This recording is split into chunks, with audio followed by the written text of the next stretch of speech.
Joined by Erika Sward from the American Lung Association. She's their Assistant Vice President for National Advocacy. It's interesting, back in 2011, Australia passed this. It was first in the world, as you know, to pass this law trying to really go at the cigarette trade. This was the effort to get the brightly colored cigarette canisters out, plain packaging. We're hearing a lot about it now. France, the UK doing it as well. But 2011, that's a while ago, and they actually have some statistics now. I was reading this today.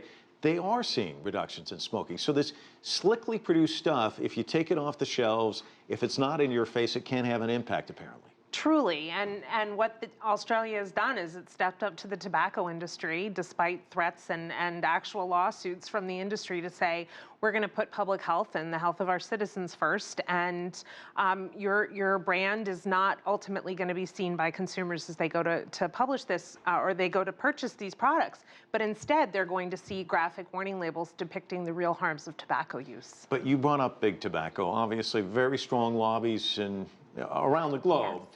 Fighting them, and especially fighting them from a legislative standpoint, but then also in court, it's not easy, is it? No, it's definitely not. And I think for those who think that the industry is behind us, just need to look really to what we're seeing in Congress here in the United States today.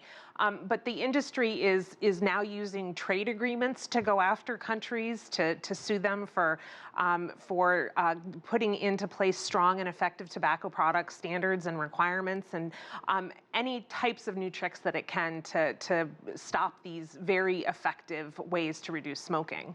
Ning Hong just did our piece on the what's going on in China, and 12 months ago, of course, Beijing came out with a very comprehensive, very tough anti-smoking law. Here in the United States, we've seen a lot of that. What's the overall impact? You know, when you go into a restaurant, it used to be back in the day, people would be smoking. I can remember being on a flight years ago, people smoking. The secondhand smoke, obviously a concern.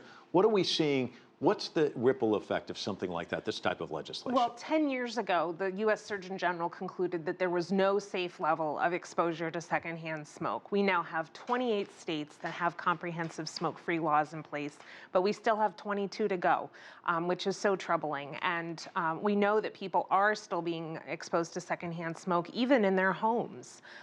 So we have a long ways to go, but that's one piece of the puzzle, right? I mean, we have eliminating exposure to secondhand smoke. We want to see graphic warning labels on cigarette packs here in the United States, and we're waiting for the Food and Drug Administration to do that. We want to see regulations that will outlaw flavors that the tobacco industry is very clearly using to target and market to kids. So there are a lot of things that still need to be done here at the national level in the United States, but also at state and local levels too. I saw a quote today about the impact of tobacco, and everyone thinks about it from a health standpoint. But this person said it's not even that. It hurts the growth prospects of developing economies. It burdens taxpayers. Of course, it impacts the health systems. The ripple effect of what tobacco does, it's not just simply having the smoke. Talk to us about that. Well, tobacco has takes a tremendous economic hit on our nation and our world.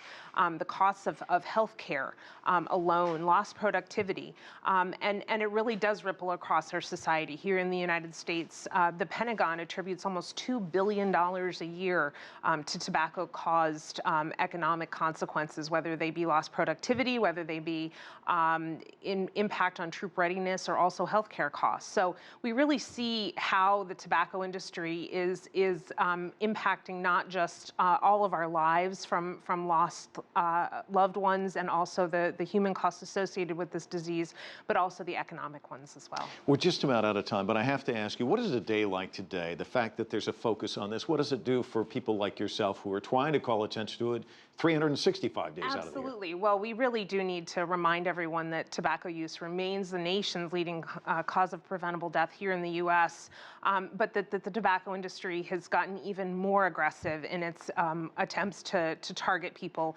globally. When you start to see trucks with Marlboro logos on them that 3- and 4-year-olds are playing with in developing economies, you know that the tobacco industry has its stronghold and its footing. And that's why things like trade agreements and the Framework Convention on Tobacco Control, the globe's first public health treaty, is really working to push back at the tobacco industry more aggressively. Erika, thanks so much for coming in and talking to us. Appreciate it. Thank you. If you like what you just saw, follow us on social media and visit our website, CCTV-America.com.